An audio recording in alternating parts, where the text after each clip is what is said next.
Iya.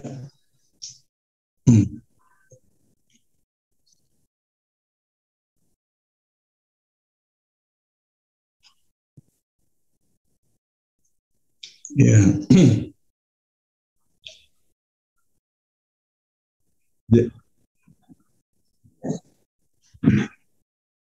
Iya. Makasih Mas Afriadi. Ya. Assalamualaikum warahmatullahi wabarakatuh. Waalaikumsalam warahmatullahi wabarakatuh. Selamat pagi, salam sehat untuk kita semua. Ya, semoga kita tetap menatap masa depan ya. Dan selamat menjalankan ibadah puasa di bulan Ramadan ya. Semoga kita menjadi manusia-manusia yang mendapat ridho dari Allah Yang Maha Kuasa.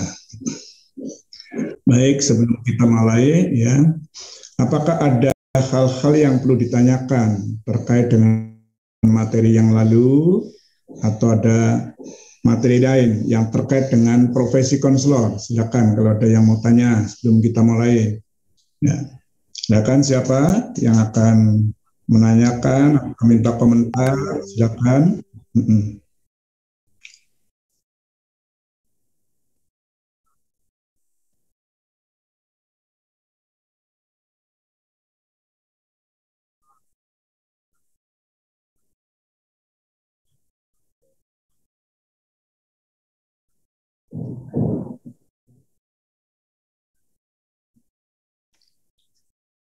Baik, kalau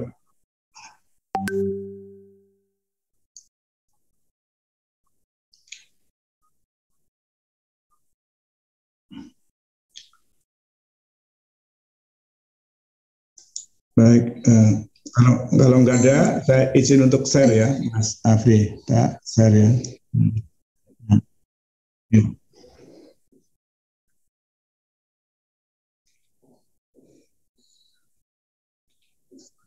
Ya, silakan kalau ada yang mau tanya, saya sambil share. Ada yang mau tanya, silakan. Saya izin bertanya, Prof. Ya, oke. Ya, perkenalkan nama saya Sasi Ayu Dwi Karunia dari UPI. Ya. Izin bertanya, Prof. Berkaitan dengan profesi konselor yang kemarin kan kalau kita pelajari tentang guru BK itu udah pasti harus memiliki kayak karakteristik dari konselor sendiri. Kalau misalkan kita naik jenjang gitu, Prof, ke dosen mungkin. Karena kan kalau kita lihat dosen itu layanannya bukan seperti guru BK yang membimbing peserta didik. Nah, apakah dosen BK khususnya ya, Prof ya, perlu gitu memiliki karakteristik konselor juga? Terima kasih, Prof. Iya, makasih. Ya harus, karena dosen itu akan memproduk ya mahasiswa menjadi calon konselor, maka dosennya juga harus. Kalau dosennya tidak ya percuma, kan gitu kan. Nih, maka nanti akan jeruk makan jeruk gitu ya. Tahu jeruk makan jeruk. Itu. Nih, jadi dosennya itu tentunya harus lebih hebat daripada mahasiswanya. Dan karena dia juga membangun atau membentuk mahasiswa agar memiliki kompetensi ya. Dikala akan membentuk, ya tentunya dosen harus memiliki kompetensi itu dan harus lebih daripada si mahasiswa itu kan, mahasiswa. Tanpa itu tentunya tidak bisa. Karena apa? Dosen itu harus bisa jadi guru. Ya. Guru itu berarti digugu dan ditiru. Ya. Digugu dalam ucapannya, ya, segala ucapan-ucapan dosen itu mesti akan diikuti oleh mahasiswanya. Kemudian ditiru berarti dosen itu harus bisa jadi model ya, jadi model atau menjadi profil ya, profilnya yang akan menjadi acuan bagi mahasiswa itu sendiri gitu kan. Nih, karena mahasiswa itu kan akan mempunyai sifat imitasi gitu ya, meniru gitu kan, meniru. Nah, bukan mengidentifikasi, bukan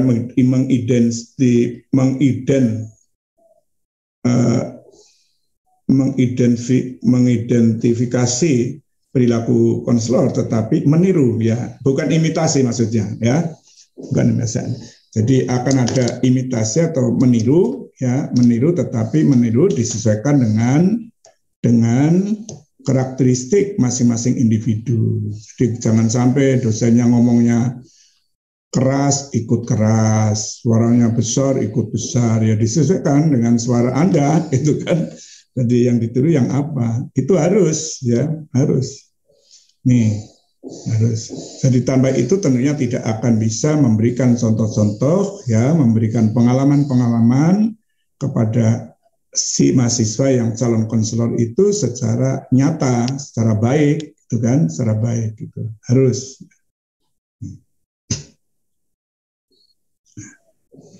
Apa lagi? Ya. Ya.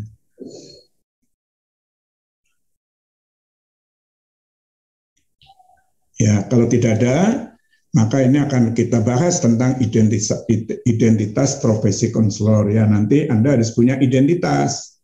Ya, kalau dosen, ya dosen itu memang ada dosen yang konselor, ada dosen yang tidak konselor, gitu kan? Ini, sebab ada dosen hanya mengambil pendidikan S1, S2, atau S3, tetapi tidak mengambil pendidikan profesi. Akan lebih bagus kalau dosen itu ya S1, S2, S3 dan memiliki pendidikan profesi. Itu kan? Nih. Kalau belum S3 ya S1, S2 dan pendidikan profesi. Jadi linear itu. Berarti penguasaan terhadap ilmu dari konseling itu betul-betul mantap. Karena di S1 itu kan ya kalau zaman saya dulu itu 5 tahun ya. Karena sarjana muda 3 tahun, kemudian sarjana 2 tahun. Kalau Anda kan 4 tahun ya, karena sistem SKS. Itu SKS-nya juga banyak sekali. Belum masuk S2. S2 itu adalah masih akademik. Nah, dikala ingin bisa menjalankan praktek konseling, maka masuk pendidikan profesi. Pendidikan profesi. Nah, kalau di psikologi itu magisternya, magister digabung dengan profesi. Jadi magister profesi apa gitu kan? Penggabungan ya, penggabungan. Nih, tapi kalau di profesi kita ya kita mengikuti Undang-Undang Nomor 20 Tahun 2003 tentang Sistem Pendidikan Nasional. Bahwa di situ ada bentuk pendidikan yaitu pendidikan akademik, pendidikan vokasi, dan pendidikan profesi. Ya. Pendidikan akademik adalah S1. S2, S3 itu pendidikan akademik. Pendidikan vokasi misalnya politeknik itu adalah pendidikan vokasi. Itu politeknik. Kemudian pendidikan profesi adalah pasca dari sarjana. Nih, jadi lulus sarjana, misalnya Anda lulus sarjana, mau ambil pendidikan profesi untuk mendalami tentang praktek di dalam konseling itu, maka Anda mengikuti pendidikan profesi. Nah, kalau Anda akan meningkatkan akademiknya, maka Anda melanjutkan pada magister pendidikan bidang konseling atau doktor bidang konseling. Sehingga di sini nanti akan jelas identitas profesinya. Ya, identitas Anda itu apa? Ya, sebagai mahasiswa. Identitasnya apa? Anda sebagai mahasiswa, coba Mbak Aisyah itu identitasnya apa? Anda sebagai mahasiswa. Ya, Anda mahasiswa UPI ya. Itu Mbak Aisyah atau Mbak Sasa, silakan, atau siapa lagi itu. Ya, identitas Anda apa? Identitas Anda bukan kartu mahasiswa, ya. Identitas Anda sebagai mahasiswa itu mesti apa? Sebagai mahasiswa. Nih. Apa identitasnya? Ya.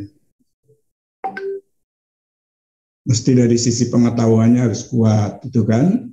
Nih. Kemampuan mengkritisi, menalar untuk memahami, ya. Kemampuan untuk mempertanyakan, ya. Jadi kemampuan untuk menganalisis. Mahasiswa dituntut untuk bisa mengkritisi atau menganalisis, ya, atau bisa menginovasi identitas. Ya. Tapi konselor identitasnya apa? Karena konselor adalah tenaga spesialis. Waktu yang lalu sudah kita bicarakan. Tenaga khusus yang terlatih. Ya. Jadi dilatih. Anda sekarang sedang dilatih. Ya. Latih. Ya.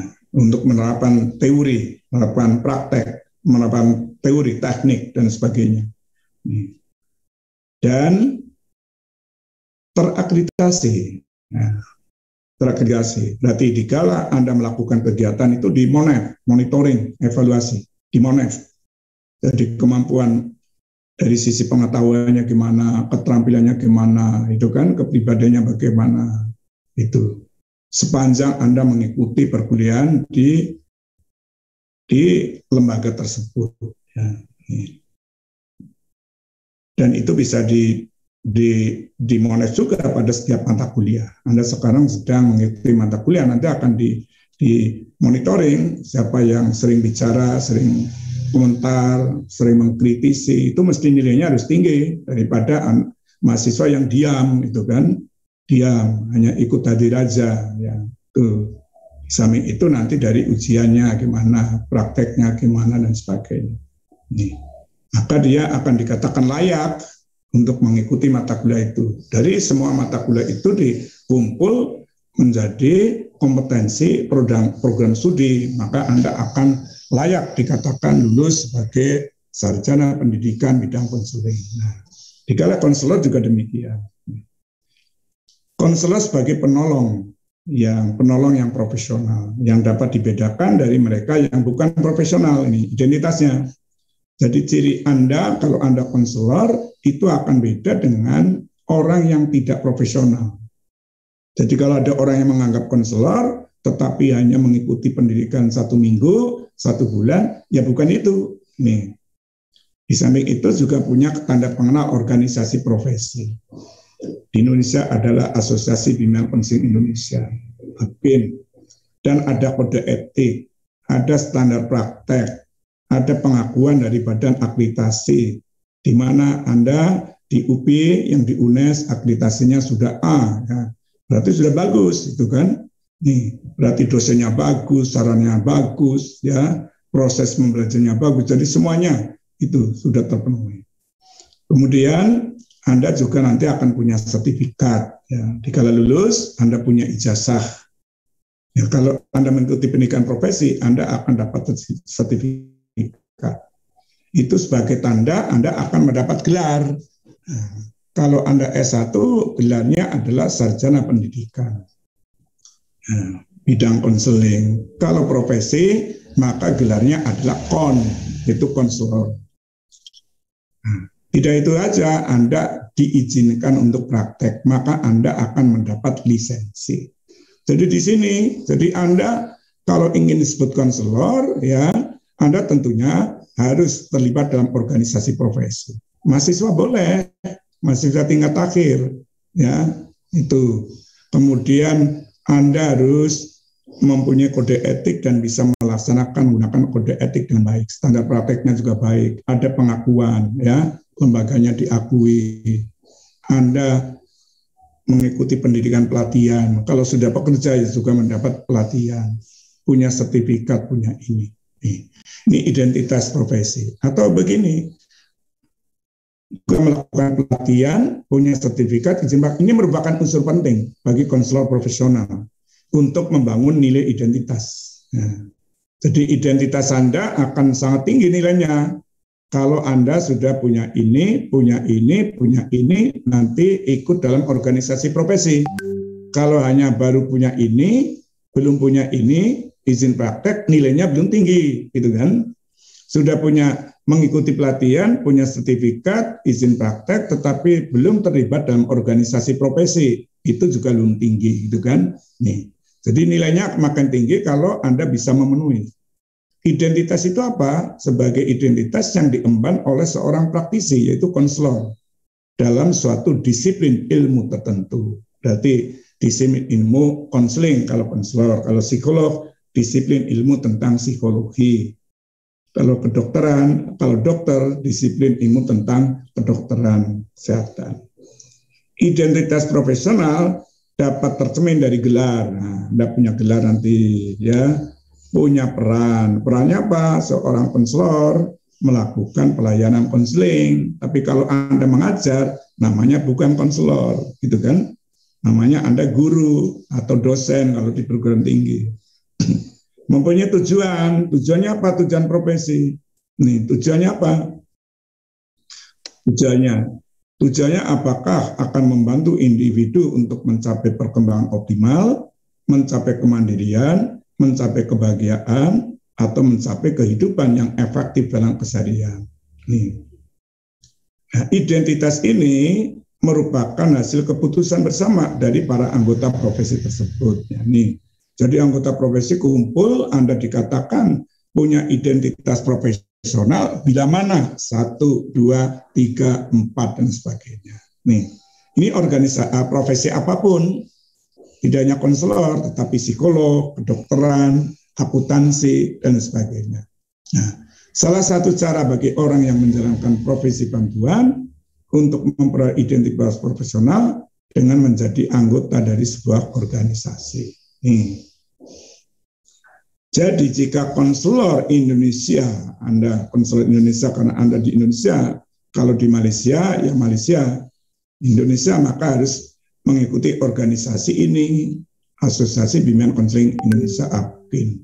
Kalau di Malaysia adalah masuk di Persatuan Konseling, ya, Perkama, Persatuan Konselor Malaysia, itu kan, ini, Perkama.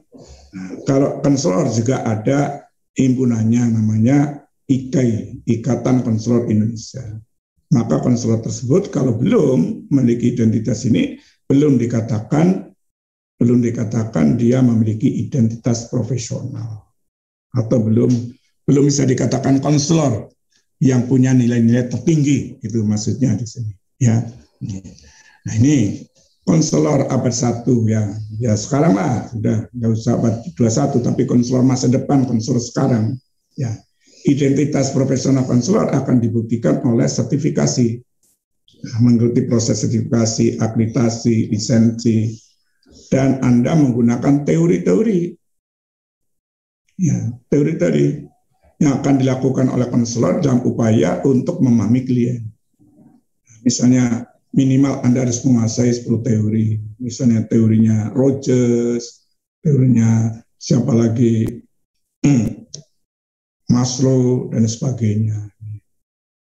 Ini harus dikuasai untuk bisa memahami klien, karena di situ ada pandangan tentang manusia. Ya, semua teori mesti ada konsep dasarnya. Bagaimana kita memandang manusia? Kalau behavioristik, kita memandang manusia itu adalah orang yang bisa apa? Dikendalikan. Jadi dia melakukan kegiatan-kegiatan mekanistis. Ya, lain dengan teori yang terkait kognitif, bahwa orang itu atau klien itu adalah orang yang memiliki kemampuan untuk berpikir, maka dia dijak untuk berpikir. Ini digunakan untuk ini, di mana pemahaman konselor juga bersumber dari perasaan, pengalaman pribadi, serta ide-ide dan konsep yang ada. Jadi Anda harus punya pemahaman ini. Anda paham ini sumbernya apa? Dari perasaan Anda. Anda pernah merasakan bagaimana dikala menjumpai orang lain merasa senang atau tidak, ya. Orang itu sedang sedih atau tidak, ya. Nanti kan ada tugas Anda atau ada keterampilan yang harus Anda lakukan, itu mengidentifikasi perasaan, merefleksikan perasaan, itu kan. Kemudian juga pengalaman-pengalaman pribadi. Maka Anda juga harus banyak praktek nanti, praktek di dalam menjalankan konseling. Ide-ide dan konsep, maka Anda harus punya ilmunya, konsepnya. Nih, baik terkait dengan teori, baik terkait teknik, maupun keterampilan-keterampilan yang harus dimiliki. Dalam proses konselor tentunya harus melakukan, ya karena di Indonesia masalah akuntabilitas itu masih dipertanyakan. Apakah semua konselor di Indonesia sudah memiliki akuntabilitas? Kalau sudah, prosesnya seperti apa? Nih, maka di sini tentunya ya kita harus lebih memahami bagaimana waktu itu digunakan. Jadi kita jangan sampai kita punya waktu yang sangat terbatas. Misalnya Anda di sekolah waktunya hanya jam 7 sampai jam 1, padahal Anda punya 150 siswa atau 160 siswa asuh, itu misalnya Anda ada, kalau di sekolah misalnya ada 900 siswa, kalau konselornya cuma 2, berarti Anda punya waktu, punya siswa 450. Berarti waktu dalam satu hari atau satu minggu betul-betul digunakan dengan baik untuk bisa memberikan pelayanan. Nih waktu. Nih, waktu ini harus digunakan. Bisa dipertanggungjawabkan. Jadi jangan ada waktu yang tidak digunakan. Banyak waktu kosong. Jadi waktu ini adalah waktu yang ada selama satu hari jam 7 sampai jam 1. Anda tentunya menggunakan untuk hal-hal yang produktif, yang efektif, yang bermanfaat. Apakah melakukan asesmen, apakah membuat perencanaan, suatu konseling, apakah Anda melakukan konseling, apakah Anda melakukan evaluasi terhadap konseling, atau melakukan tindak lanjut. Nah, kalau Anda melakukan konseling apa? Kelompok, individual, klasikal di situ. Nih. Nah, misalnya Anda akan satu hari akan melakukan suatu konseling, ya apa kelompok atau individual, Anda menggunakan waktu 90 menit, ya harus efektif. Nah, sebab nanti 90 menit ke depan lagi ada lagi yang antri. Nah, kalau Anda sudah menjadi konselor yang trust, dipercaya oleh masyarakat, jadi laku, gitu. Bagikan orang jual itu laku.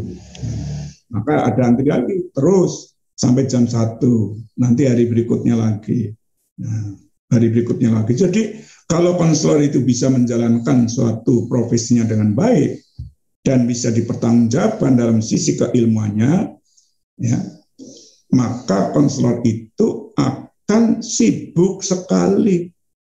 Ya, umpama tidak puasa, tidak dalam waktu, tidak sedang dalam masa puasa, ya, peribahasanya mau minum aja bisa lupa, itu karena sibuknya, itu kan, dengan tekunnya kegiatan itu, gitu kan, ini. Jadi karena kegiatan terus padat di situ. Nah, kemudian berikutnya juga harus bisa menguraikan proses yang ada. Jadi proses yang kita lakukan seperti apa? Menggunakan konseling kelompok, konseling individual, klasikal, kemudian prosesnya seperti apa. Ini harus bisa dipertanggungjawabkan.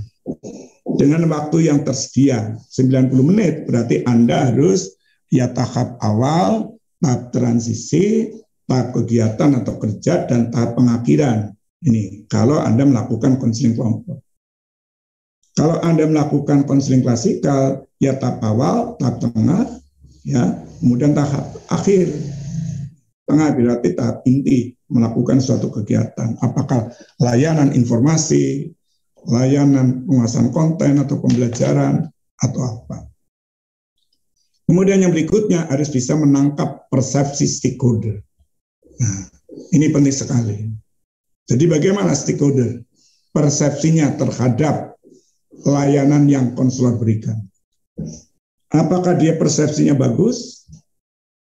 Ya, artinya konselornya adalah kompeten, profesional, bisa dipercaya, ya, bisa menghasilkan manfaat bagi orang yang dilayani atau tidak. Stakeholder itu bisa juga siswa, guru, kepala sekolah kalau di sekolah, tendik. Kalau di luar adalah ada masyarakat. Nah, ini ditangkap karena apa? Kita bisa memberikan bukti. Memberikan bukti yang efek dari intervensi yang berbasis tujuan. Jadi intervensi Anda basisnya adalah tujuan. Klien itu butuh apa? Butuh berhasil dalam belajar. Klien itu butuh apa? Butuh bisa memilih program studi dengan tepat atau kelompok peminatan yang ada di sekolah dengan tepat. Atau bisa memilih dan mengambil keputusan pada jenjang pendidikan dengan tepat. Atau bisa berperilaku dengan baik, dengan sopan santun. Nah ini tujuan. Maka apakah intervensi yang Anda lakukan melalui konseling kelompok atau konseling individual atau konseling klasikal itu memberikan bukti? Maka dikala kita berbicara akuntabilitas, maka akan ditanya oleh stakeholder, mana buktinya? Nih, mana buktinya bahwa siswa itu sudah berubah, ya, yang ditangani, nih, sudah bisa berhasil dalam belajar atau sudah bisa memiliki keterampilan belajar, itu kan buktinya apa? Ini akan ditanya. Guru juga demikian, kepala sekolah juga akan menanyakan ini, tanyakan. Nih.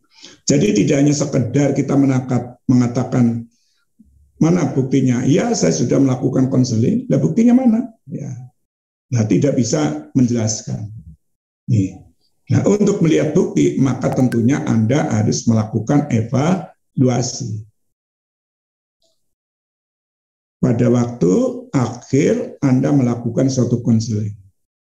Hasil evaluasi itu dianalisis. Nah, ini untuk bisa memberikan ini.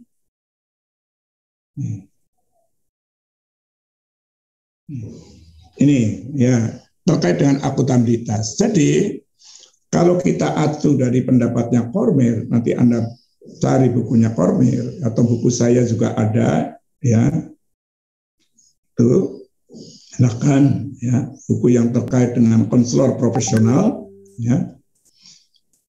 Cormier menyatakan bahwa salah satu cara agar kepercayaan publik dijunjung tinggi adalah melalui akuntabilitas.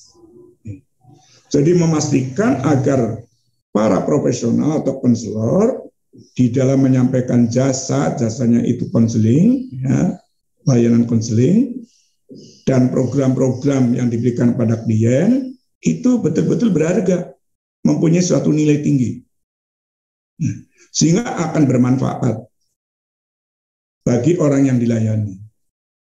Program itu terjangkau oleh semua siswa. Jadi jangan sampai program itu hanya diperuntukkan bagi siswa yang bermasalah, tidak bisa. Jadi semua siswa untuk bisa mewujudkan fungsi pencegahan, pemahaman, pemeliharaan, pengembangan, dan pengentasan. Kata terjangkau juga adalah kalau kita punya 150 siswa atau 160 siswa asuh atau yang menjadi tanggung jawab konselor, semuanya akan mendapatkan layanan dari Anda. Ini namanya terjangkau. Jadi jangan sampai 150 siswa atau 160 siswa, apalagi dalam satu semester, hanya 20 siswa yang dilayani. Dan pelayanan itu lebih banyak pada konseling individual. Padahal layanan itu harus layanan konseling individual, layanan konseling kelompok, bimbingan kelompok, klasikal, itu kan, ini layanannya. Jadi harus bervariasi. Termasuk ada layanan untuk mendapatkan informasi data-data, ya, yang akan digunakan sebagai dasar pertimbangan menyusun program, itu kan. Nih, dalam konseling atau BK komprehensif itu namanya layanan dasar. Kemudian berikutnya adalah efektif. Efektif berarti tepat guna. Jadi apa yang dilakukan oleh konselor dikatakan akuntabilitasnya bisa dijamin, ya, atau bisa dipertanggungjawabkan. Akuntabilitas itu bisa dipertanggungjawabkan. Ini artinya kalau layanan itu efektif, tepat, bermanfaat. Ini ada efektif, ada bermanfaat. Berarti menyasar pada tujuan. Tujuannya apa? Sesuai dengan apa yang diharapkan. Sesuai dengan apa yang diinginkan. Sesuai dengan apa yang dibutuhkan oleh klien. Sesuai dengan permasalahan yang sedang dihadapi oleh klien. Ini akuntabilitas. Nah, ini di Indonesia masih belum banyak dilakukan. Dia hanya sekedar memberikan pelayanan, ya, tetapi kadang-kala evaluasi tidak dilakukan, sehingga dia tidak dan juga tidak ada tagihan. Tagihan dari siapa? Kepala sekolah akan nagih. Gimana guru BK atau konselor? Anda telah melakukan konseling, buktinya mana? Nih. Tidak hanya bukti laporan tertulis, tetapi bukti perubahan perilaku pada diri siswa. Nih.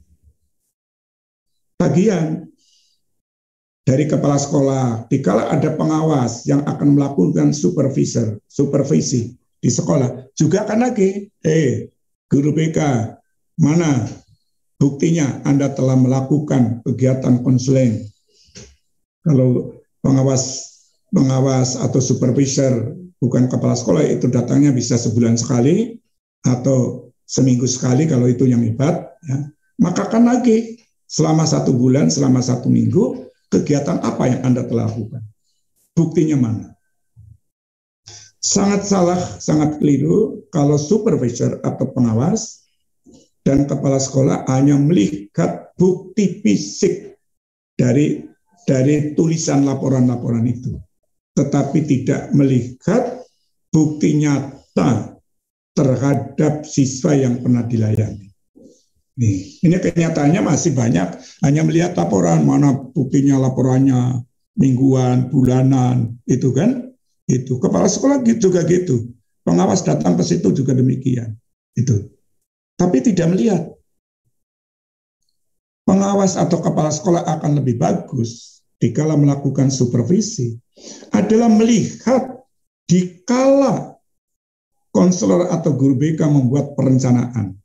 Bagaimana perencanaan Anda untuk melakukan konseling? Setelah itu melihat dikala dia melakukan konseling.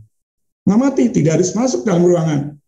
Karena ada kaca, karena konseling itu tidak boleh dihadiri oleh orang lain, ya, selain konselor dan klien, maka bisa melalui kaca dilihat. Syukur ruangan yang untuk konseling itu ada CCTV-nya, sehingga kepala sekolah bisa mantau dari ruangan, gitu kan? Nih, ruangan. Pengawas juga demikian. Dikala pengawas datang ke sekolah, tidak hanya datang duduk di ruang kerja, tetapi dia jalan-jalan juga ke ruangan di mana guru BK melakukan kegiatan, di mana guru mata pelajaran juga melakukan kegiatan. Bila mana perlu, pengawas itu memberikan contoh. Nah ini, apakah ada pengawas yang sudah pengawas itu berasal dari konselor? Nih, kalau ada, ya, apakah pengawas yang dari konselor pernah memberikan contoh bagaimana melakukan konseling kelompok, bagaimana melakukan konseling individual yang bagus? Demikian juga kepala sekolah, itu kan? Ini, karena asumsinya pengawas itu lebih pintar daripada kepala sekolah dan lebih pintar dari guru atau guru BK. Kepala sekolah asumsinya lebih pintar, lebih hebat daripada guru atau guru BK. Nah ini suatu hal yang tentunya harus diperhatikan. Kemudian, kalau kita berbicara konselor profesional atau konselor yang kinerjanya berbasis data berarti bukti, maka kinerja atau praktek yang berbasis bukti di sini tentunya apa? Nih, konselor harus memiliki keahlian. Tanpa ada keahlian tentunya tidak bisa. Ahli melakukan konseling kelompok, konseling individual, konseling klasikal, ya, mendasarkan teori, mendasarkan teknik, mendasarkan keterampilan, ya. Nih, ahli melakukan assessment, ahli melakukan, ya, evaluasi akhir ini. Ahli. Nih. Dikala dia memiliki suatu keahlian itu, maka dia juga konselor, ya, akan memahami karakteristik, budaya, dan preferensi klien itu sendiri. Nih. Bagaimana karakteristik klien A, klien B, atau budayanya, apalagi di negara kita adalah multi budaya. Nih. Bagaimana kepribadiannya, bagaimana karakteristik daripada individu itu sendiri. Nih. Ini harus dipahami betul oleh konselor yang memiliki keahlian, yang mampu untuk ini, dan konselor tentunya juga melakukan penelitian. Nih, penelitian. Kita teliti apa yang telah kita lakukan, apakah telah berhasil atau tidak, telah berubah atau tidak. Maka pada waktu akhir konseling sering dilakukan meneliti dengan mengevaluasi, menanyakan atau mengamati perilaku klien. Itu namanya evaluasi segera.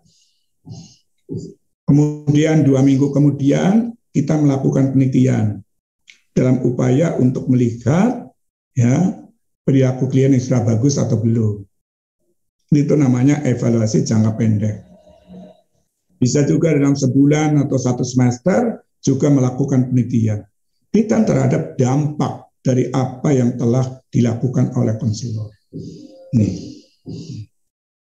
Atau juga bisa penelitian ini akan digunakan ya ternyata dikala kita melakukan konseling kelompok atau konseling individual, konseling klasikal dengan teori ini, dengan teknik ini, keterampilan ini tidak bisa mengubah perilaku klien. Maka kita renungkan. Renungkan sebenarnya ada apa, ada persoalan apa. Dari renungan itu maka kita membuat perencanaan baru, desain baru, membuat satuan acara layanan bimbingan konseling yang baru atau konseling yang baru. Kemudian diterapkan. Ini yang dinamakan yang dilakukan oleh konselor adalah penelitian tindakan bimbingan. Jadi apa yang telah kita lakukan, bimbingan atau konseling, kita teliti, kemudian setelah itu kita renungkan, ya apa yang terjadi, kemudian kita pikirkan juga apa yang harus kita lakukan berikutnya. Ini terus. Guru mata pelajaran juga demikian melakukan penelitian tindakan kelas. Nih, supaya betul-betul apa yang dilakukan itu nanti menghasilkan hasil seperti yang diharapkan, bermanfaat, efektif, gitu kan? Nih, karena kita semuanya berbasis bukti. Buktinya mana? Ternyata buktinya belum bagus, maka kita perbaiki. Nih. Jadi saya percaya Anda juga memperoleh materi dalam kuliah itu tidak hanya penelitian yang kualitatif, tetapi ada penelitian pengembangan, ada penelitian tentang survei, ada penelitian tentang penelitian tindakan. Nah ini, karena guru BK di sekolah, penelitian yang paling mudah dilakukan adalah penelitian tindakan bimbingan konseling. Kalau guru mata pelajaran ada penelitian tindakan kelas, meneliti apa yang telah dilakukan. Tujuannya apa? Agar di dalam memberikan pelayanan konseling oleh konselor itu makin hari makin bagus. Tujuan lain adalah apa? Ada inovasi, ada kebaruan-kebaruan. Jadi tidak hanya menggunakan cara A saja, tetapi cara A tidak bisa, maka kita menggunakan cara B. Atau teknik A tidak bisa, maka gunakan teknik B. Atau teknik itu belum kita berikan secara bagus, maka kita akan memberikan teknik tersebut yang sudah diberikan secara bagus. Ini harapannya di situ. Sehingga dari sinilah ya, si Becker menjelaskan bahwa profesi pertolongan atau bantuan adalah tingkat akuntabilitasnya yang semakin meyakinkan tentunya melalui praktek berbasis bukti. Ini baru dikatakan meyakinkan, bisa dipertanggungjawabkan dari sisi keilmuan, bisa dipertanggungjawabkan dari sisi orang yang dilayani, bisa dipertanggungjawabkan dari sisi orang yang memberikan tugas, yaitu kepala sekolah. Atau bisa dipertanggungjawabkan dari sisi orang yang terkait, misalnya guru. Nah, dikala layanan konseling itu bisa berhasil baik, maka bisa jadi guru memperoleh manfaat. Ya, anak itu menjadi rajin, termotivasi, dan sebagainya. Nah, oleh karena itu ini riset tindakan yang tadi saya katakan, penelitian tindakan harus dilakukan. Ya. Keduanya adalah metode untuk menilai efektivitas baik konseling individual maupun konseling kelompok, nih, atau mungkin juga konseling klasikal serta upaya-upaya program yang harus dilakukan oleh konselor itu sendiri. Program apa yang harus kita lakukan. Jadi konselor sebagai penolong profesional dalam proses menolong atau membantu kepada individu memiliki sejumlah dimensi. Dimensi. Dan setiap dimensi ini turut andil dalam definisi menolong, dalam pengertian menolong. Dimensi pertama adalah menerangkan syarat terjadinya tindakan. Syarat terjadinya tindakan itu apa? Syarat terjadinya tindakan. Syarat pertama adalah ada seorang yang mencari pertolongan. Jadi Anda akan membantu suatu tindakan konseling kalau tidak ada orang yang minta bantuan pada Anda yang tidak bisa. Saya dan Pak Afri akan melakukan tindakan mengajar, melakukan pembelajaran. Kalau tidak ada mahasiswanya nggak jalan, gitu kan? Yang kedua, ada seseorang yang bersedia memberikan pertolongan. Siapa? Konselor. Konselor.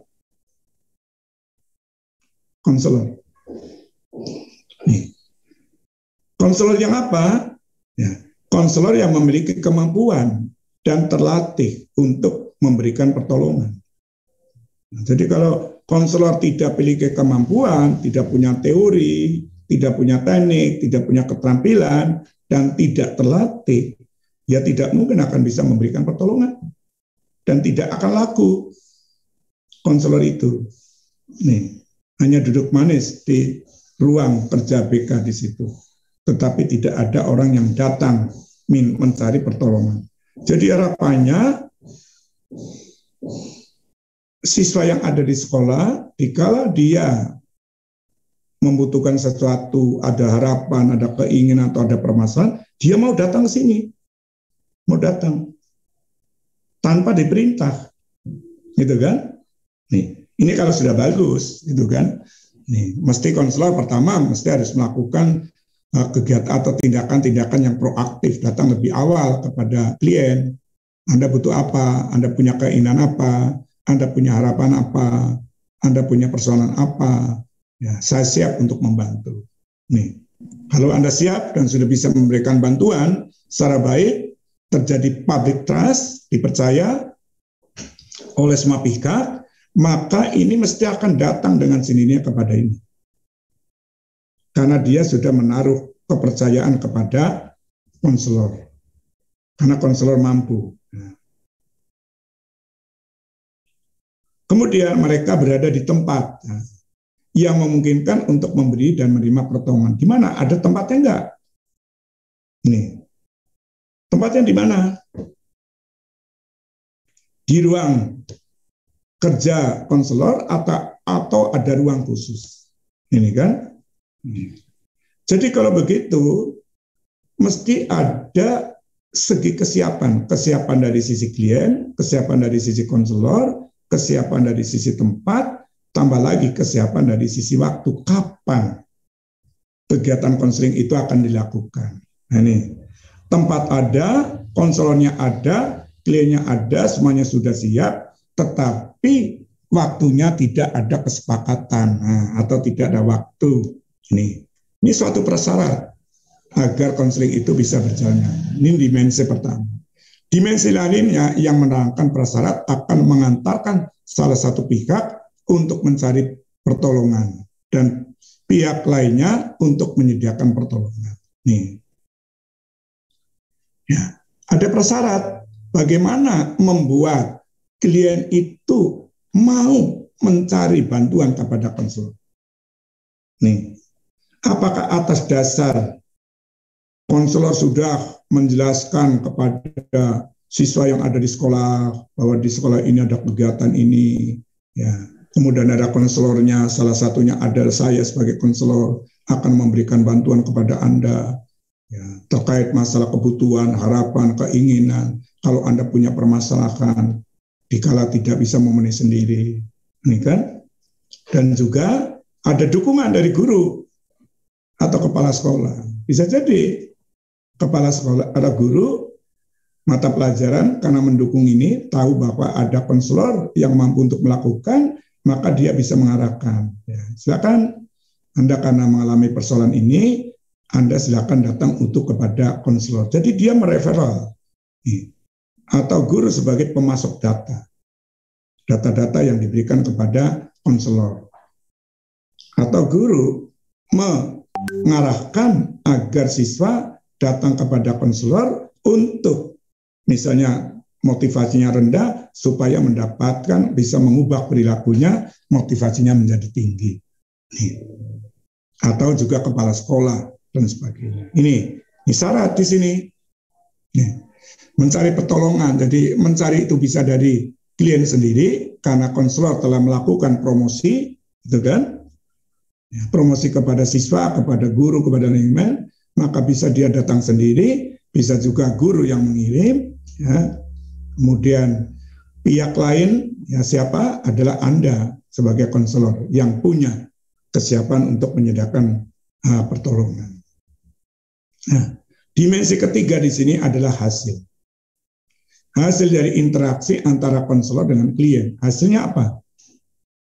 Kalau hasilnya memuaskan, bermanfaat, efektif, saya percaya klien nanti atau klien itu akan woro-woro. Nah, woro-woro, ini bahasa Indonesianya apa?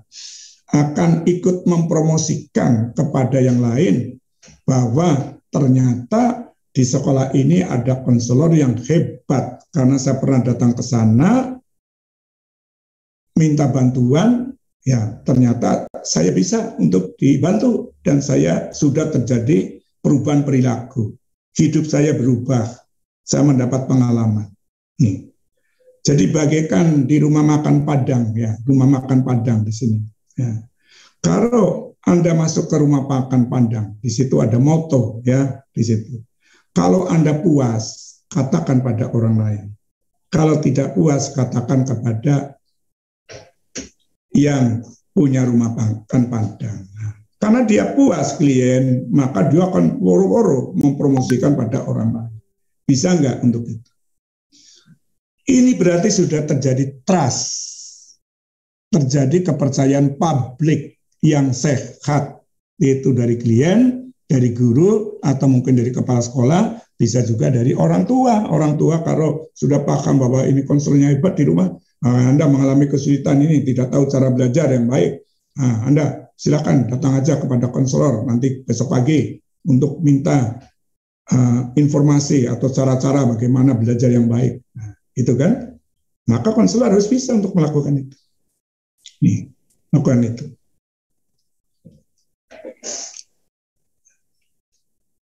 Jadi 4 syarat tersebut berlangsung dalam konteks budaya dan lingkungan yang dibawa oleh masing-masing ya klien. Nih, klien akan membawa budaya, konselor juga punya budaya.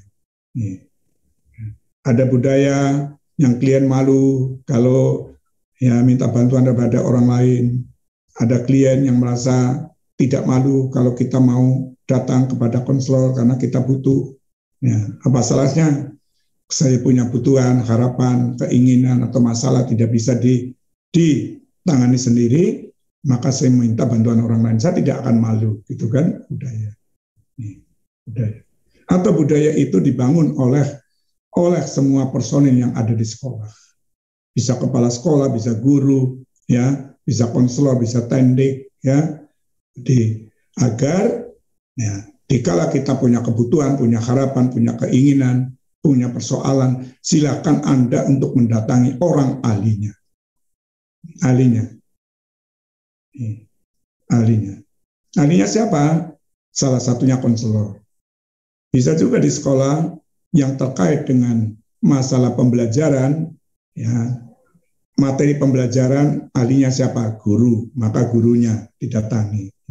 Guru mesti ahli dalam materi yang akan diajarkan. Tapi kalau konselor hanya ahli bagaimana cara mempelajari materi tersebut secara umum. Ya, tapi kalau guru mata pelajaran akan tahu bagaimana cara mempelajari materi itu secara khusus. Guru matematika mesti akan pandai untuk menjelaskan bagaimana mempelajari matematika secara tepat dan efektif. Bahasa Indonesia juga demikian. Nih. Nah, kalau konselor bisa, wah hebat sekali. Hebat sekali. Ya, tapi paling tidak konselor harus memiliki hal-hal yang bersifat umum. Ini berarti ya, di sekolah itu ada keragaman persoalan, ada keragaman perbedaan individu yang mencakup beberapa dimensi. Ya, ini tentunya bisa juga ada ras etnis, ada yang malu, ada yang tidak, ya, ada yang terbuka atau tidak, gitu kan? Ini karena perbedaan ini, perbedaan tingkat sosioekonomi ini juga mempengaruhi. Wah, saya malu lah, malu. Atau orang yang kaya merasa malu kalau minta bantuan pada orang lain, gitu kan? Jadi gender juga demikian, laki-laki dan perempuan kira-kira ya lebih apa? Persepsi atau kemauan untuk minta bantuan kepada konselor itu lebih banyak pada perempuan atau laki-laki. Nah, silakan Anda teliti, Anda bisa untuk menyusun skripsi, gitu kan? Skripsi, ya, skripsi untuk ya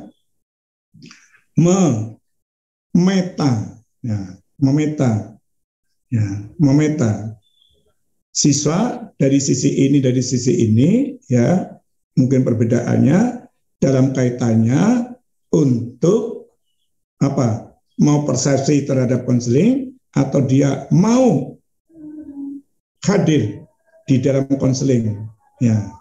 Nah, silakan ini. Banyak karakter saya kira di sini. Bisa kita lihat perbedaan atau Anda akan melakukan penelitian yang kualitatif, bisa, atau Anda akan melakukan penelitian yang kuantitatif, bisa, gitu kan? Nih, ini kan berbeda-beda. Orang statusnya difabel, ini, dia kira-kira orang itu mau terbuka, mau datang kepada konselor dengan sukarela atau tidak, dikala dia punya persoalan, atau harus ada orang lain yang mengantar. Demikian juga usia, nih, orientasi seksual juga demikian, usia. Nih. Usia remaja biasanya malu-malu, itu kan? Usia remaja, nih karena gengsi, itu kan? Gengsi. Tugas perkembangan juga mempengaruhi. Banyak sekali, silakan Anda cari. Nih, dari ini pun juga akan memunculkan tadi keragaman persoalan. Persoalannya banyak sekali, beda-beda. Nih, persoalan yang terkait dengan ras, etnis dan sebagainya, itu kan? Nih. Karena ini juga kalau kita lihat perbedaan individu itu berasal ras ini akan menunjukkan perbedaan. Maka Anda secara psikologis juga mengetahui tentang individual differences, perbedaan individu atau keunikan. Nih, berbeda. Satu dengan yang lain akan beda. Dan perbedaan ini tentunya akan mempengaruhi proses dan pemberian pertolongan. Ada yang mudah, ada yang sulit, ada yang sedang. Ada yang mau dikonseling, ada yang tidak mau dikonseling. Ini seperti ini. Silakan Anda lakukan penelitian, kira-kira ya, berapa besar pengaruh ini terhadap proses, ya, proses apa? Proses penerimaan bantuan dari konselor. Proses. Nih, dikala ada konseling, dia mau menerima dengan baik itu tidak, prosesnya lancar atau tidak dan sebagainya. Nih, akan beda. Nih, apalagi negara kita adalah negara yang multi budaya, multikultural. Ada pertanyaan sampai di sini? Silakan. Nih, kita bahas tentang identitas, kemudian kita bahas tentang akuntabilitas, kemudian tadi kita bahas tentang kinerja yang berbasis bukti. Dan juga ada persyaratan-persyaratan ya yang harus dilakukan oleh konselor ya terkait dengan berbagai macam dimensi yang turut andil dalam definisi konseling, dalam konsep konseling, dalam makna konseling. Jadi konseling akan bisa dimaknai, paling tidak harus bisa memenuhi ini. Tadi kita tambah ada waktu, ya waktu.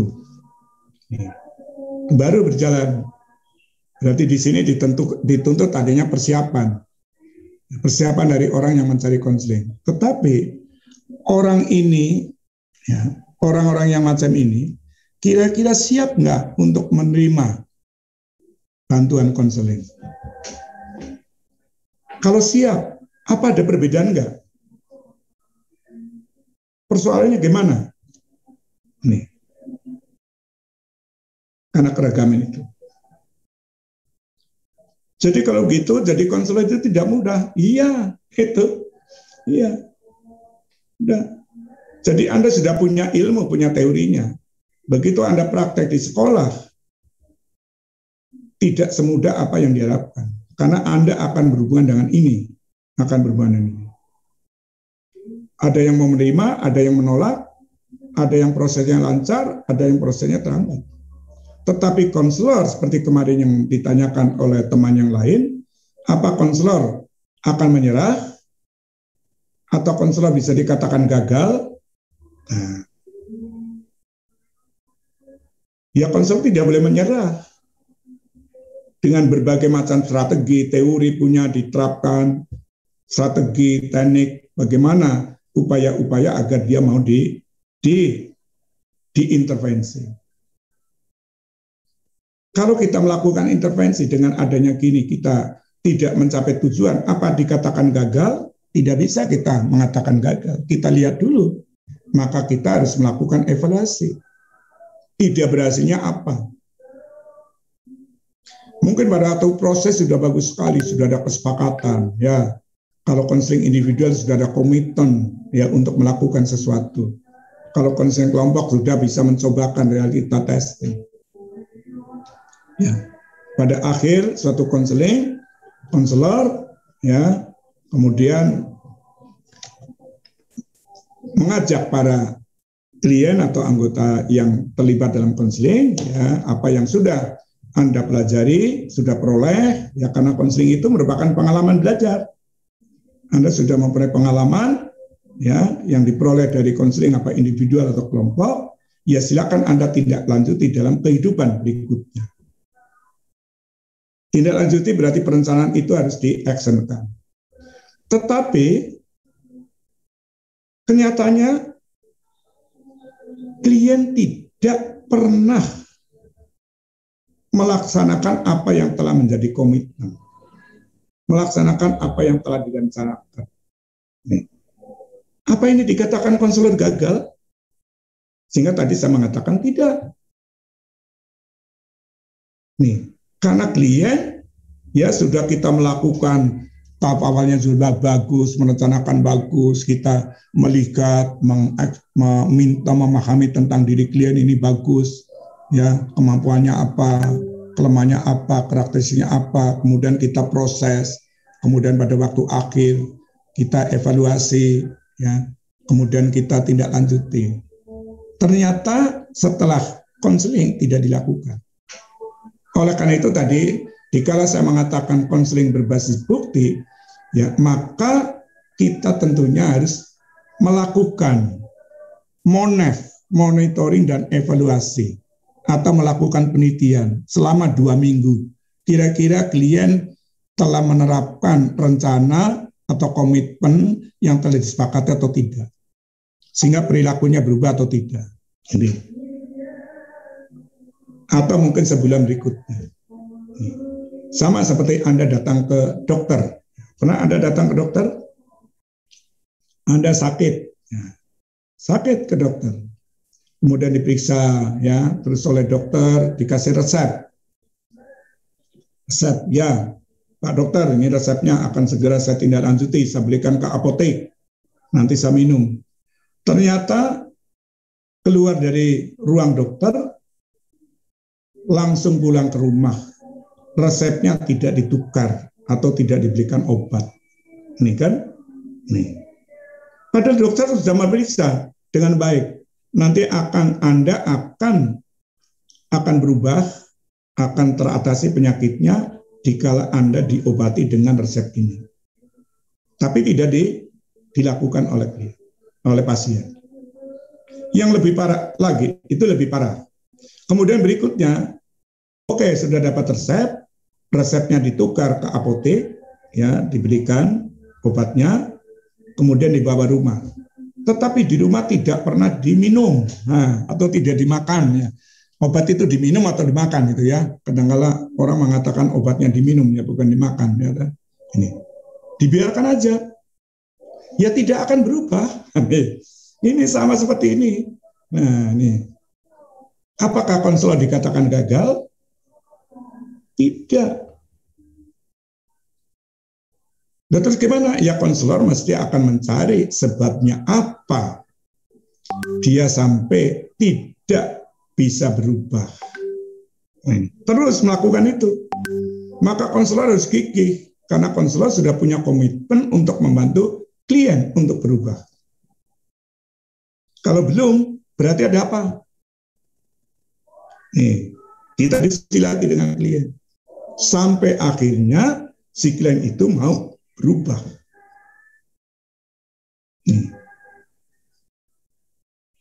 Sampai memasuki kehidupan baru. Sampai dia mendapatkan pengalaman baru. Artinya kebutuhan terwujud, harapan terpenuhi, keinginan terpenuhi, kemudian permasalahan bisa cepat terselesaikan. Oke, ada pertanyaan? Silakan. Kalau ada pertanyaan, silakan. Bapak, saya izin bertanya. Ya, silakan Mbak. Siapa? Ya, perkenalkan Mbak Erina. Ya, Erina Agisha Putri dari UPI, Pak. Setelah yang tadi dijelaskan oleh Bapak ya Pak, lalu bagaimana gitu agar kita tuh dapat menjadi konselor profesional yang ideal gitu Pak, yang dapat menjadikan role model bagi konselor lainnya gitu. Terima kasih. Ya, bagus. Ya, tentunya kita harus memiliki suatu kompetensi. Ya, 4 kompetensi: pedagogi, kepribadian, ya, sosial, profesional, yang diturunkan menjadi 17 subkompetensi, turun lagi menjadi 76 subkompetensi. Harus dikuasai, minimal harus dikuasai, syukur bisa dikembangkan. Nih, itu harus. Artinya di sini secara profesional kita akan menguasai teori, menguasai teknik, bisa menerapkan keterampilan di dalam praktek. Jadi jangan sampai kita punya teori, punya pengetahuan, atau punya konsep, tetapi tidak pernah dilakukan. Sehingga pertanyaan Anda, kalau kita acu kepada John McLeod di sini, berdasarkan semua inisiatif adalah mungkin untuk mengidentifikasi 7 bidang kompetensi. Ini dari Leod. Ya. Kita harus punya kompetensi. Pertanyaannya, apakah Anda sudah memiliki kompetensi ini? Ini penting sekali. Keterampilan interpersonal, Mbak Ena. Konselor yang kompeten harus mampu mendemonstrasikan pendengaran yang tepat. Nah, ini kompetensi terkait dengan pendengaran. Jadi karena dalam konseling itu kan ada komunikasi verbal maupun non verbal. Tapi kalau pendengarannya nggak dengar, ya tidak akan efektif, gitu kan? Nih, kita telusuri dari ini. Nih. Kemudian berkomunikasi, mampu nggak berkomunikasi dengan klien? Sehingga dikala Anda akan melakukan konseling lintas budaya, ya, atau multi budaya, maka Anda harus paham tentang budaya orang lain, supaya komunikasinya menjadi lancar. Nih. Jikalau komunikasi lancar, maka akan terjadi kehangatan, hangat, ya, karena saling memahami dan sebagainya. Ini diperlukan. Jadi kalau ada konselor yang tidak bisa berkomunikasi dalam sisi bahasa atau verbal, ya tentunya harus berlatih supaya dia menjadi bisa. Berikutnya adalah empati. Ini penting sekali. Anda harus bisa masuk ke dunianya klien. Maka si Rogers mengatakan ada istilah internal frame of reference, kerangka acuan dalam. Untuk bisa memasuki kerangka acuan dalam klien, maka dengan jalan empati. Maka empathic internal frame of reference. Dengan empati. Ini penting sekali. Jadi bisa tahu bagaimana merasakan, bisa memikirkannya dia, ya, sikapnya dia seperti apa, karakteristik. Jadi segala tentang diri individu itu bisa dipahami. Coba kalau klien mendapat empati dari Anda, dia akan merasa senang. Ya, diminta untuk mengungkapkan, ya apa pikirannya juga mau, perasaannya juga mau, sikapnya mau, kesenangannya mau. Ini semuanya. Karena sudah percaya, dikala empati berarti sudah ada unsur percaya, ya, antara kedua pihak. Kemudian yang berikutnya kehadiran, attending, cara duduk, cara memandang, gitu kan? Nih, cara berucap. Pandangan itu tidak boleh lebih dari 15 detik. Jadi misalnya saya memandang Anda, tidak boleh lebih dari 15 detik. Setelah itu kita alihkan pandangan, kembali lagi pada itu. Kalau konseling individual. Kalau konseling kelompok, maka step 15 detik Anda pindah memandang anggota yang lain, memandang anggota yang lain. Karena 7 orang anggota konseling kelompok itu harus bisa mendapatkan pandangan dari konselor. Ini berarti dia diperhatikan. Pandangan yang diberikan oleh konselor bukan pandangan yang licik. Jadi dikala klien memandang, konselor tidak memandang. Ya. Kemudian dikala klien tidak memandang, konselor memandang. Atau memandangnya terus melotot gini pada klien. Lama sekali. Malah menjadi takut kan gitu. Pandangan yang diberikan oleh konselor itu harus penuh makna. Jadi wajah ini sebagai wadah primer yang digunakan untuk bisa berkomunikasi dengan orang lain, mencerminkan kepribadian, karakteristik dari seorang itu adalah dari wajahnya, bukan dari tangannya, bukan dari badannya, dari wajah.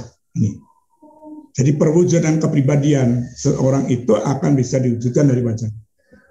Orang yang suka bisa membuat nyaman, bisa menerima, bisa dipercaya itu dari wajahnya, di wajah, gitu kan? Jadi attending ini penting sekali. Jadi misalnya Anda di ruang kerja, ya, kemudian ada klien yang akan masuk, ketuk pintu, ya, Anda tentunya harus menjawab, ya, silakan masuk. Syukur Anda menjemput, ke pintu-pintunya dibukakan, silakan masuk. Kemudian diantarkan kepada kursi yang akan diduduki. Setelah itu Anda duduk, baru Anda menyapa kepada dia. Apa yang bisa kita bantu dari dia. Nih. Atau ada hal-hal sesuatu yang perlu diceritakan kepada saya. Silakan Anda dengan cara itu. Nih. Jadi jangan sampai ya ada ketuk pintu, silakan masuk. Nah, bahasanya sudah keras sekali, dia merasa takut. Wah, ini orangnya kok kelihatannya galak gitu ya. Silakan masuk. Nah, ini. Kemudian begitu masuk, konselornya tidak mau undang, sibuk ini terus. Nah, sibuk gitu kan. Maka tidak simpatik. Begitu datang, terus mengatakan, hei Anda punya masalah? Wah, malah dia menjadi takut. Maka pakai bahasa-bahasa yang bagus. Bahasa yang santun, bahasa yang nyaman, menyejukkan, dan sebagainya. Itu. Tampilan tubuhnya juga harus betul-betul ya secara wajar ya untuk bisa menerima orang lain dengan kesejukan, gitu kan? Ini cara duduknya, jadi tidak harus ini. Jadi silakan duduknya yang enak, ya, yang memungkinkan Anda bisa menerima klien dengan baik. Kemudian berikutnya kesadaran komunikasi. Kita harus menyadari bagaimana kita komunikasi nonverbal. Anggukan kepala, acungan jempol. Ini penting sekali. Jadi tidak hanya ucapan, kadang-kadang ucapan itu dengan perilaku berbeda. Maka ucapan dan perilaku harus sama. Nih, harus sama. Jadi silakan duduk, diikuti dengan tangan yang bagus, suku dengan jempol atau tangan begini ya, atau jempol, mempersilakan dia untuk duduk. Nih, kalau duduk ya, Anda dengan tenang menyampaikan ya, sambil mungkin angguk-angguk ya, saya senang sekali Anda datang ke sini. Mungkin ada hal-hal yang perlu saya bantu. Ya, silakan Anda ceritakan, gitu kan? Syukur lagi kalau ada minuman, silakan minum dulu, itu bagus lagi itu ya, disiapkan minuman, itu kan, dia merasa senang. Nih, kemudian yang berikutnya kepekaan, peka ini penting sekali, sensitif, ya, terhadap kualitas suara. Nah nih, kita harus peka, apakah suara saya bisa didengar oleh klien itu dengan baik atau tidak. Suara saya apakah membuat ketakutan pada klien atau tidak? Ini, itu kan, peka, gitu kan. Kliennya perempuan, saya laki-laki, suaranya keras, gitu ya, sambil matanya melotot, itu kan, itu menjadi nggak bagus. Atau juga kita peka kepada klien, ya. Jadi sensitif pada klien. Nih, kita sudah bicara terus, tetapi klien lihat jam, berarti saya peka. Berarti dia waktunya akan ada kegiatan lain, gitu kan? Maka kita peka itu berarti tanggap, sensitif, gitu kan? Ini, apalagi terkait dengan suara. Ini, suara. Kemudian yang berikutnya respon terhadap ekspresi emosi. Ya, Anda bisa melihat ekspresi daripada klien itu seperti apa. Dikala Anda sedang berkomunikasi dengan dia. Demikian juga ekspresi emosi Anda kepada klien itu gimana. Misalnya klien mengatakan, ya Pak, saya tidak suka sama guru si ini. Wah, kemudian Anda ekspresinya menjadi ini. Nggak boleh. Anda terima saja, terima dengan baik, gitu kan. Nih, nanti direfleksikan kembali. Jadi Anda tadi mengatakan tidak suka pada gurunya ya karena ini, gitu kan. Nih.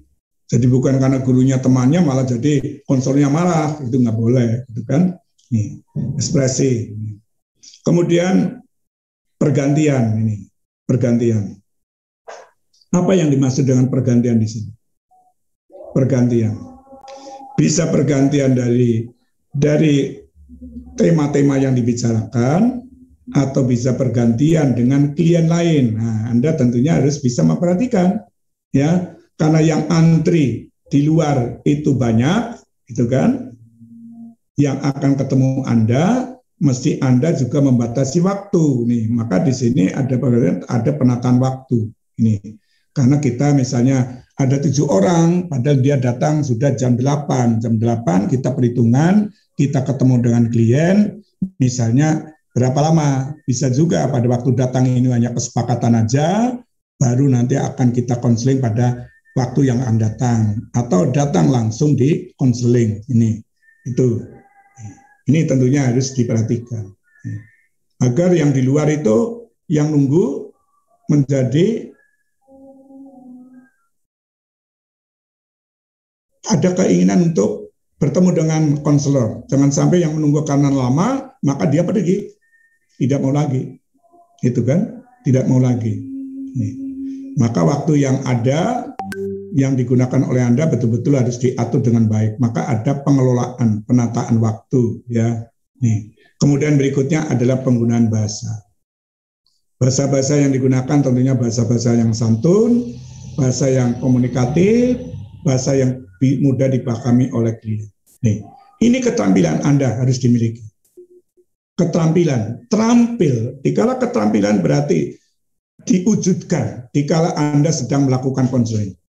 Nih, konseling dipraktekkan. Ini ya Mbak Irana. Jadi paling tidak punya ini, kemampuan ini, keterampilan ini. Kemudian yang berikutnya, si Leo juga mengatakan kepercayaan dan sikap pribadi. Nah, kepercayaan, percaya pada diri sendiri dan percaya kepada klien, gitu kan? Nih, informasi yang diberikan oleh klien, saya harus percaya, itu. Nih. Kemudian saya juga harus bisa menanamkan kepercayaan pada klien, bahwa klien percaya kepada saya bahwa saya mampu ya untuk memenuhi harapan dia. Nih.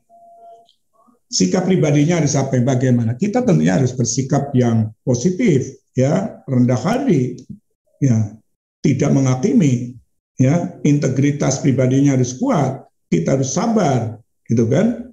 Nih, konselor tentunya harus demikian. Jangan sampai dikala klien sedang bicara, wah, kemudian kita motong pembicaraan klien, maka klien menjadi tidak enak. Nih, maka kita harus sabar, tawadhu, ya. Kemudian kita tentunya harus menghargai klien, ya. Kita harus berpandangan positif, bersikap positif, ya. Ini semuanya. Ini harus dilakukan. Maka di sini tentunya kapasitas untuk menerima orang lain itu seperti apa, sangat tergantung pada diri kita. Jadi kalau Anda misalnya ada namanya Mbak Ernia, ada Mbak Vanis, Mbak Virus, ya, ada lagi Mbak itu. Ini nanti akan bisa kelihatan dikala menghadapi klien. Ada yang suka kepada Mbak Erni, ada kepada suka ini, karena kepribadiannya menentukan. Nih, jadi kalau saya mengatakan bahwa kepribadian itu merupakan faktor yang utama, bukan berarti pengetahuan tidak utama, keterampilan tidak utama, ya. Tetapi kepribadian adalah harus mencukupi ya, kepribadian. Maka kalau Anda baca nanti dalam buku saya atau buku yang lain, kiranya bahwa di situ dituntut adanya apa?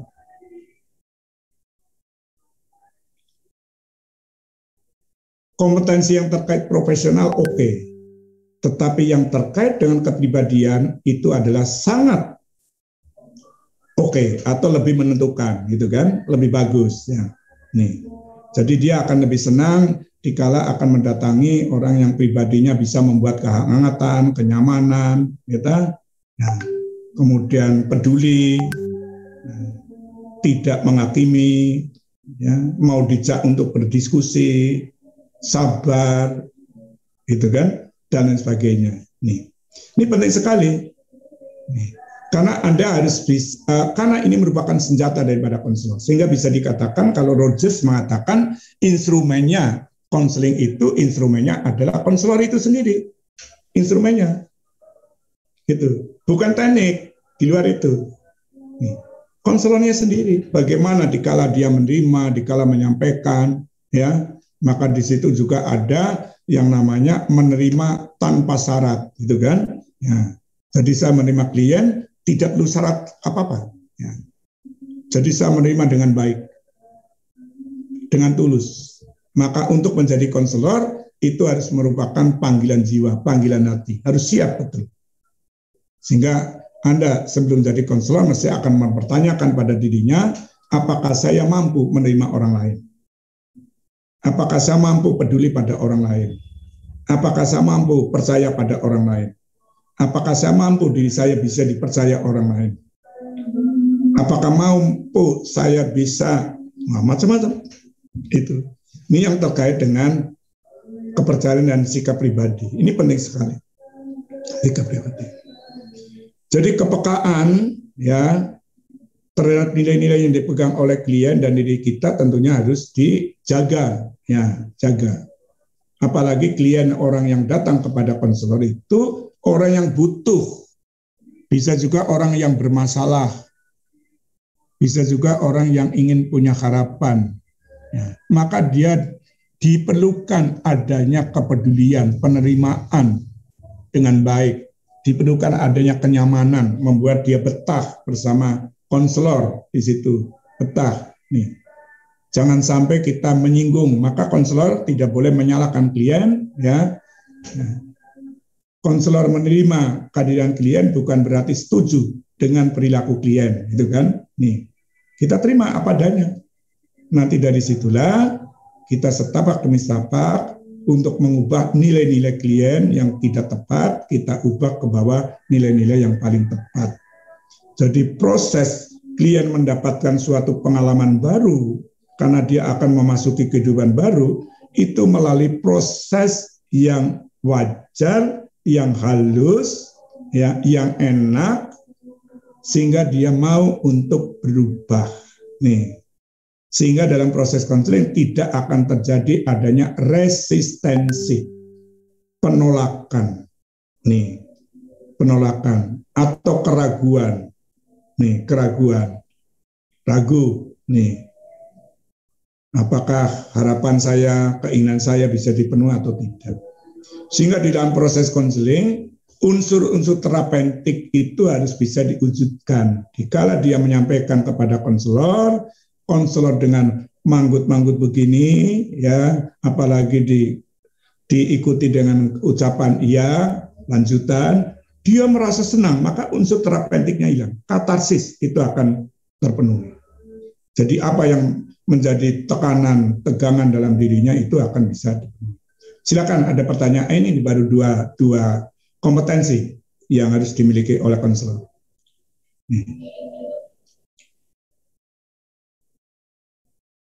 Silakan. Yo, tidak hanya dari UPI aja, ada mahasiswa UNES. Bertanya, Pak. Ya, silakan, Mbak. Nih, dari UPI lagi. Ya, nama saya Verus Rizka dari UPI. Ya.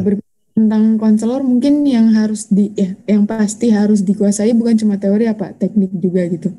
Ya. Terus di luar negeri sendiri kan ada bahkan satu universitas yang menyediakan jurusan di mana jurusan itu khusus membahas satu teknik kayak misalnya art therapy atau expressive art gitu.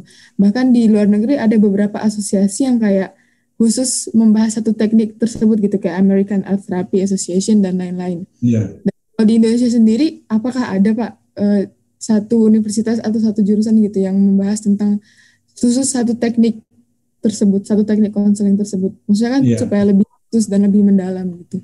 Iya. Ya, kita belum tahu di Indonesia ada atau belum ya. Tapi kalau kita melihat, kalau kita melakukan akreditasi di berbagai prodi BK, S1, S2 maupun S3 di Indonesia, saya belum menemukan itu. Maka dia baru membekali tentang pengetahuan konseling secara umum. Ya. Kemudian membekali mahasiswa tentang teknik-teknik itu umum.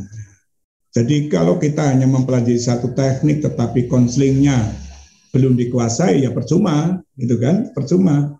Nih, maka kita harus menguasai dulu teorinya karena teknik itu merupakan bagian dari teori. Nih, bagian dari teori. Nih. Jadi jangan sampai kita hanya mempelajari teknik, ya. Boleh kita mempelajari teori ini, teknik ini, itu kan. Nanti kalau sudah misalnya itu dikuasai semua, biasanya akan terjadi dikala ambil magister atau ambil doktor, maka di situ ada pendalaman. Nah, di dalam doktor itu ada pendalaman. Ini, dikala kita pada pendidikan profesi konselor, maka juga ada spesifikasi, spesialis, gitu kan? Kalau di Indonesia, di UPI, di Padang, di UNES itu baru menyiapkan konselor yang umum. Jadi belum ada konselor yang khusus. Nanti akan ada konselor yang tingkat berikutnya adalah konselor rehabilitasi, konselor karir, konselor apa, gitu kan? Ya, syukur nanti ada pendalaman tentang teknik yang Anda katakan. Ini. Jadi pendalaman teknik itu tentunya akan lebih ada kalau di Indonesia seharusnya pada program doktor, ya program doktor, karena di situ lebih banyak pendalaman, gitu kan, pendalaman. Ya, sehingga nanti ya begitu dia doktor maka dia ada inovasinya, ada produk, ya inovasi, ada produk, ada novelty-nya bahwa dia ahli dalam bidang tadi teknik apa dan sebagainya, pendalaman itu karena dia telah melakukan meneliti, ya kemudian dikembangkan, kemudian dicobakan, ini diteliti, dikembangkan, kemudian dicobakan. Maka dia tentunya melakukan penelitian dan pengembangan, ya. Nih, gitu Mbak ya. Jadi di luar negeri ada, tetapi dia mesti modalnya harus umum dulu, gitu. Mosok kita hanya menguasai teknik itu, tetapi konselingnya juga belum dikuasai, gitu. Kuasai dulu yang umum. Nih, nanti baru menguasai teknik. Nanti kalau teknik dikuasai, teknik untuk apa, gitu kan? Menjadi tidak pas. Nih. Ya, ada lagi? Terima kasih banyak, Prof. Ya, oke. Lainnya, silakan kalau ada pertanyaan. Ini sudah jam 12 ternyata ya, kurang 10 Pak Afri. Ini hari Jumat ya, ini. Ya, betul ya. Ini saya lihat jam kok sudah jam 12 kurang 10 ya. Oke.